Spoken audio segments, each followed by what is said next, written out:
ഇവിടെ അക്കരെ കുറേ ആദിവാസി കുടുംബങ്ങളുണ്ട്. അപ്പോൾ അവർ ഈ ഭാഗത്തേക്ക് പുഴൻ്റെ അക്കരെ കിടക്കാൻ ശ്രമിക്കുന്നുണ്ട്. പാണ്ടിയൊക്കെ കെട്ടിയിട്ട്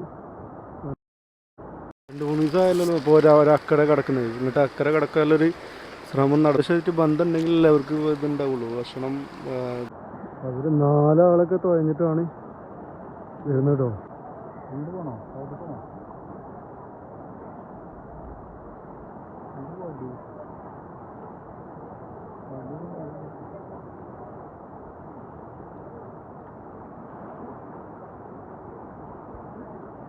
നല്ല ഒഴുക്കാണ്, കുട്ടിക്കാണ്.